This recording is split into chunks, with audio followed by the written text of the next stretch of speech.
Olá pessoal, meu nome é Giovanni, sou consultor CVM. Nesse vídeo eu vou comentar sobre MXRF, um fundo de papel bastante conhecido, com o maior número de investidores na bolsa, não necessariamente que tenha o maior patrimônio ou que seja o maior fundo, mas que tem o maior número de pessoas investindo. E gostaria de comentar aqui com vocês qual a minha opinião exatamente aqui sobre o fundo em específico, qual a estratégia dele e vou dar seguimento aqui na nossa apresentação. Bom, o primeiro ponto aqui do fundo é o comentário do próprio gestor, que já foca qual seria o ponto principal do fundo. Então, 80% do PL, do patrimônio líquido, em CRIs, que seriam títulos de dívida do crédito privado, e 20% em permutas financeiras, que possuem boa rentabilidade, com retornos em ordem de INCC, mais 13%, lembrando que INCC é um índice de construção civil muito utilizado aqui no Brasil. Além de outras operações de FIIs, com característica de papéis, que por motivos diversos foram estruturados via fundo imobiliário ou então posições mais táticas para gestão ativa no mercado secundário, ou seja, compra de fundos imobiliários. Outro ponto bem importante é o seguinte, tá? Então, quantidade de cotas 259 milhões, 279.007, patrimônio líquido 2 bilhões e meio, mais ou menos, valor patrimonial de 9,86. Isso é bastante importante. Ponto principal também é o seguinte, tá? O fundo atua seguindo o regime de caixa. Nesse mês que eu estou observando, o fundo gerou 10 centavos e 9 por cota. Olhando as receitas, a gente consegue verificar o que é mais representativo ou não para o fundo nos resultados. 20% de 30 milhões seria ali perto dos 6 milhões. Se a gente verificar a estratégia do fundo, então necessariamente é um fundo que os resultados vêm de forma proporcional de cada setor.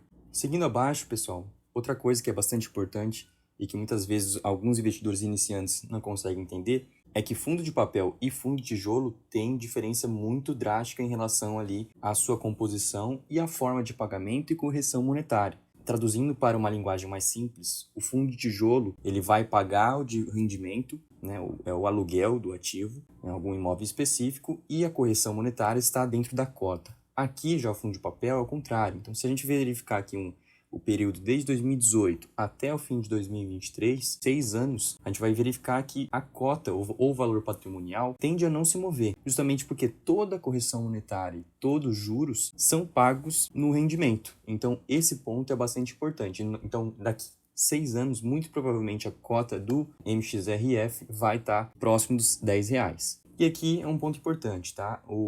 Analisando esse gráfico, a gente verifica que em alguns momentos específicos a cota é comercializada acima do valor patrimonial.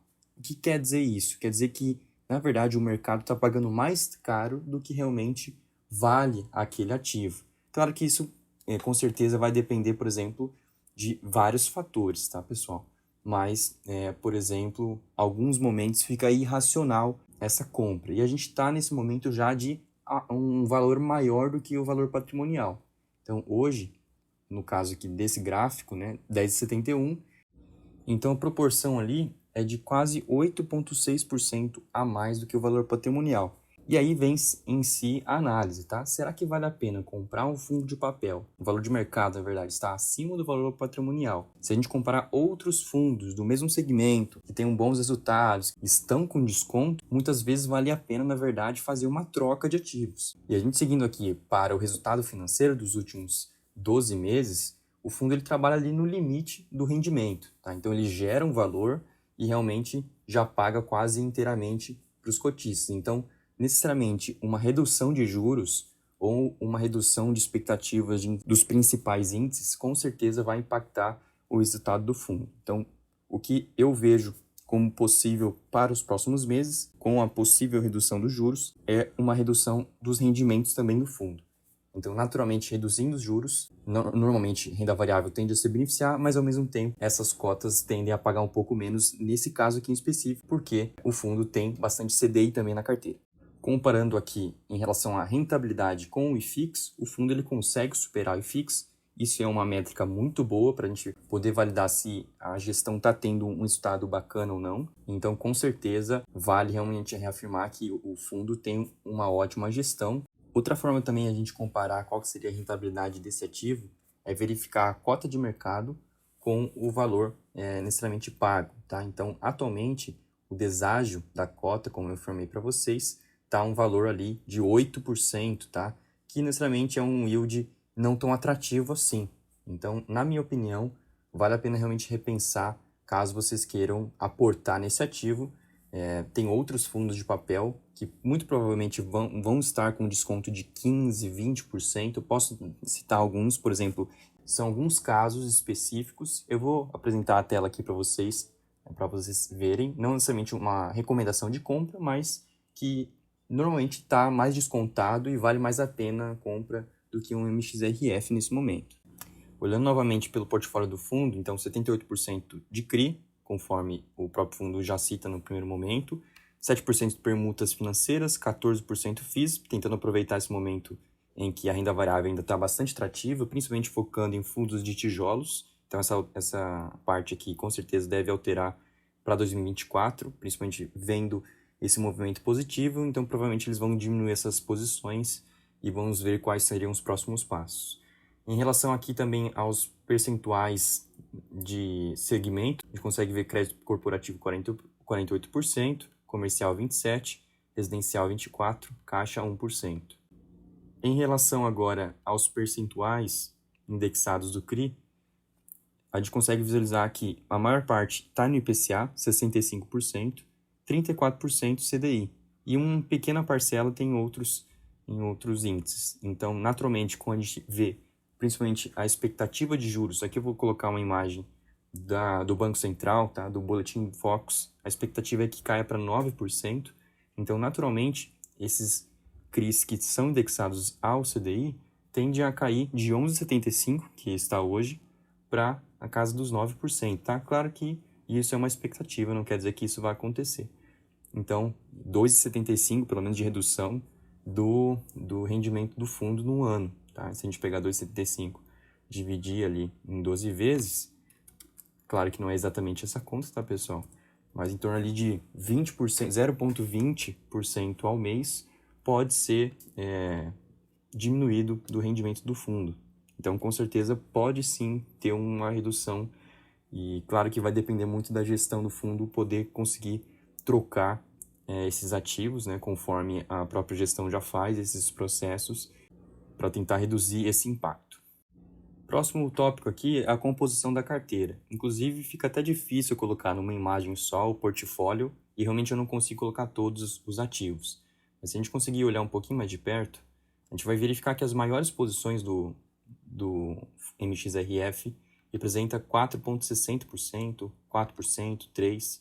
Se a gente comparar com outros do mercado, a gente vai verificar que é um destaque realmente do próprio MXRF. As 10 principais posições de crise representam somente 30% da composição do fundo. E é um caso muito importante porque o fundo consegue diversificar bastante os seus ativos, principalmente na parte de CRIs, que normalmente tem um risco um pouquinho maior. E também a questão do indexador consegue trabalhar percentualmente, taxas muito interessantes, CDI mais 2, isento, lembrando, tá, pessoal?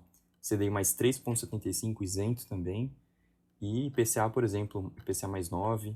Né? Tem alguns casos em específico que são taxas um pouquinho menos atrativas, mas o risco é bem menor.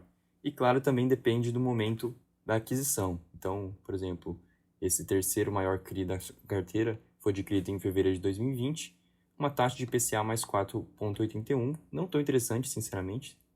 E, inclusive, a gente consegue verificar dois outros CRIs, IPCA mais 9, quase o dobro ali da taxa, mas adquirido em agosto de 2023. Então, depende muito do momento da aquisição e aí conta realmente com a participação da gestão do fundo, né? Então, o fundo ele consegue ter uma ótima gestão, uma ótima troca de ativos, justamente pensando nessa otimização.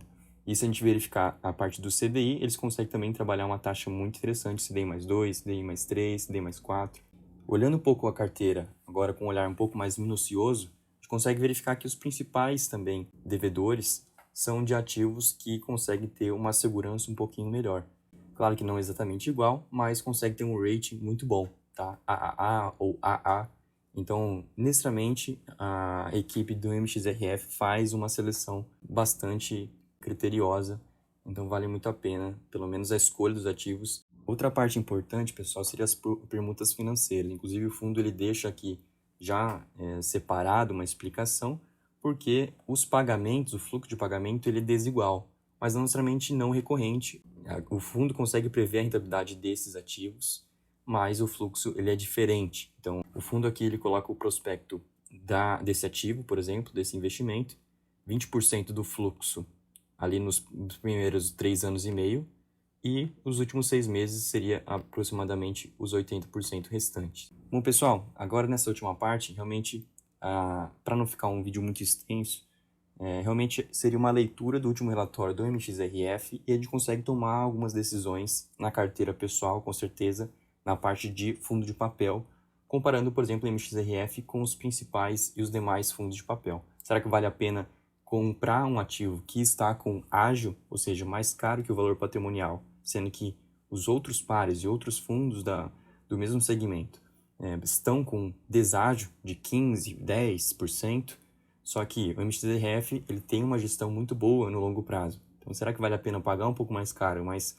ter um pouco mais de segurança? Então, é uma questão realmente bastante complicada de decidir, depende do seu caso específico. E eu acredito que vale a pena você dar uma olhada em outros fundos para aí sim a gente poder avançar, por exemplo, na sua carteira, na sua diversificação, tá bom? Então, o MXRF é um ótimo fundo, só que ele está bastante caro, os resultados tendem a cair um pouco agora, claro que por conta da redução de juros. Então, se você quiser explorar fundos de papel, vá um pouquinho mais em fundos de inflação, com certeza faria mais sentido, pelo menos nesse momento. Ou também veja segmentos de tijolos, tá? Não é uma recomendação de compra, mas nesse vídeo realmente eu fico por aqui, tá, pessoal? Tomara que vocês tenham gostado, esse vídeo vai ser um pouquinho maior, mas eu fico à disposição. E se vocês quiserem colocar um comentário também questionando algum ponto, por favor, coloquem aqui que eu posso te responder.